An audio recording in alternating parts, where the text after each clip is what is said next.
আল্লাহর নবী সাল্লাল্লাহু আলাইহি সাল্লাম বলছেন, আপনারা বহু শুনছেন ওয়াজে এটা, যে রমজানের শেষ দিন হযরত জিবরাইল আলাইহিস সালাম নবীজির কাছে এসে, নবীজি তখন মিম্বরের মধ্যে উঠতেছিলেন, এই মিম্বরের মধ্যে উঠা অবস্থায় আল্লাহর নবী সাল্লাল্লাহু আলাইহি সাল্লামের কাছে জিবরাইল আসছে আর আয়েশা শুনাইছে, ইয়া রাসূলুল্লাহ, যে ব্যক্তি রমজান পেল, মান আদরাকা রমাদান, যে ব্যক্তি রমজান পর্যন্ত হায়াত পাইছিল কিন্তু এত বড় রমজানে নিজের গুনাহ মাফ করাইতে পারে নাই, আল্লাহর সন্তুষ্টি অর্জন করতে পারে নাই, আল্লাহর নবী সাল্লাল্লাহু আলাইহি সাল্লামের কাছে জিবরাইল বলছে, ইয়া রাসূলুল্লাহ, ওই নাফরমানের উপরে আল্লাহর লানত, আমরা ফেরেশতাদের লানত।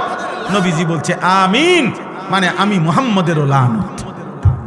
যা তোর উপরে আল্লাহর লানত পড়ুক, তোর উপরে ফেরেশতার লানত পড়ুক, তোর উপরে আমি নবী মুহাম্মদের লানত পড়ুক, লানত তোর উপর। তুই একটা রমজান তবুও টেলিভিশন ছাড়তে পারলাম, একটা রমজান তবুও মোবাইল ছাড়তে পারলাম না, একটা রমজান তবুও বিড়িখানা ছাড়তে পারলাম না, একটা রমজান তবুও সুদ খাওয়া ছাড়তে পারলাম না, একটা রমজান তবুও কাস্টমারকে ঠকানো, এই বাটপারি 2 নম্বরই ছাড়তে পারলাম না, একটা রমজান তবুও কি চুরি চামারি ছাড়তে পারলাম না, একটা রমজান তুমি মহিলা বেহায়া নারী একটা রমজান মাসে পর্যন্ত বেপর্দা বাজারে ঘুরে ছাড়তে পারলা না, নাফরমান। এত বড় অসভ্য মহিলা হয় মুসলমান নারী, এতটা বেয়াদব কেমনে হয়,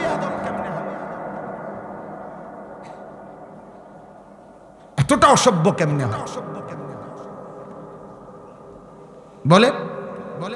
এজন্য আল্লাহ রাসূল বলছে, জিবরাইল আয়েশা বলে গেছে, ইয়া রাসূলুল্লাহ, লানত, তার উপরে লানত। তো যার উপরে আল্লাহর লানত, তারে রমজানে নেকি দিবে কে?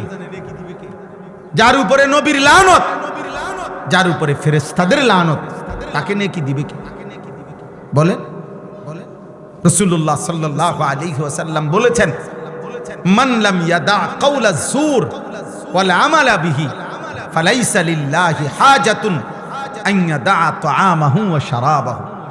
নবীজি বলেন, রমজান মাস যে ব্যক্তি রোজা রেখে মিথ্যা কথা, মিথ্যা আচরণ, গুনার আচরণ ছাড়তে পারে নাই, আল্লাহ রাসূল বলছে, ওই নাফরমান তোর বেটা খাদ্য এবং পানি থেকে বিরত থাকার কোনোই প্রয়োজন আল্লাহর কাছে নাই, যা তোর রোজা তোর মুখে থুতে মার, তোর রোজা তোর মুখে ছুঁড়ে মারছে। নবীজি বলছে, যা বেটা, তুই ভাত খাইলেই কি না খাইলে, তুমি পানি পান করিলেই কি না করলে। আল্লাহ রাসূল সাল্লাল্লাহু আলাইহি সাল্লাম বলছে, আল্লাহ নবী সাল্লাল্লাহু আলাইহি সাল্লাম বলছে, আসিয়ামু জুন্নাতুন, হে আমার উম্মত, রোজা হচ্ছে ঢাল, গুনাহ থেকে বাঁচার ঢাল স্বরূপ। তলোয়ারের সাথে যেরকম ঢাল থাকে, ফালা ইয়ারফুস ওয়ালা ইয়াসখাব, অতএব রোজা রেখে কেউ একটা অশ্লীল কাজ, গুনার কাজ করো না, কাউকে গালি দিও না, মন্দ বলো না। ওয়া ইনিমরুউন কাতালাহু আও শাতামাহু ফালিয়াকুল ইন্নিমরুউন সাইম মাররাতাইন। নবীজি বলছে, হে ঈমানদার, রোজা অবস্থায় কেউ যদি তোমাকে গালি দেয়, কেউ যদি তোমাকে ঝগড়া করতে আসে, এমনকি লড়াই করতে আসে, যে কোনো রকমের, তুমি তাকে এক কথা 2 বার বলে দিও যে আমি রোজাদার, আমি রোজাদার ভাই, আমি তোমার সাথে ঝগড়াও করব না, আমি তোমার সাথে লড়াইও করব না, আমি তোমার গালির উত্তরও দেব না, তুমি যা মন চায় তাই বলো, আমি রোজাদার, আমি রোজাদার। কোরআনুল কারীমের মধ্যে আছে, হযরত জাকারিয়া আলাইহিস সালামকে আল্লাহ তাআলা রোজা রাখতে বলছেন, হযরত মরিয়ম আলাইহিস সালামকে আল্লাহ তাআলা রোজা রাখতে বলেছেন। কোন ব্যক্তির আল্লাহর পাকের অনুগত বান্দা হওয়া, নিজে আল্লাহর হুকুমে চলে, এটার প্রমাণ হিসাবে একটা চিহ্ন আল্লাহ তাআলা আদেশ করছেন, আপনি রোজা রাখেন। রোজাদার আল্লাহর প্রিয় বান্দা। রোজাদারের জন্য আল্লাহ তাআলা জান্নাতে আলাদা দরজা রাখছেন, ইউকালু লাহুর রায়্যান ইয়াদখুলুহুস সাইমুন, রোজাদারগণ শুধু ওই জান্নাতের ওই দরজা দিয়ে ঢুকবে। রোজাদার ঢুকা হলে অন্য কোনো বান্দা, অন্য কোনো ব্যক্তি ওই দরজা দিয়ে ঢুকতে পারবে না। রোজাদার। আর রোজা আল্লাহ তাআলার সিফাত, রোজা আল্লাহর সিফাত, অর্থাৎ খানা না খাওয়া, পানি পান না করা, স্ত্রীর সাথে মিলিত না হওয়া, এটা আল্লাহর সিফাত, আল্লাহর বৈশিষ্ট্য।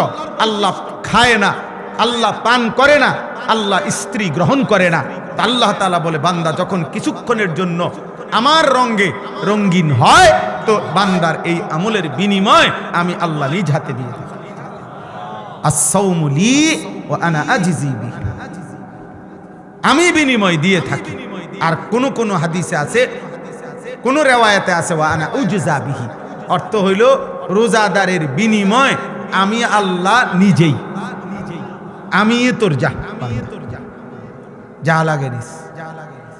কত বড় ফজিলত, কত বড় সুযোগ ছিল, কত বড়।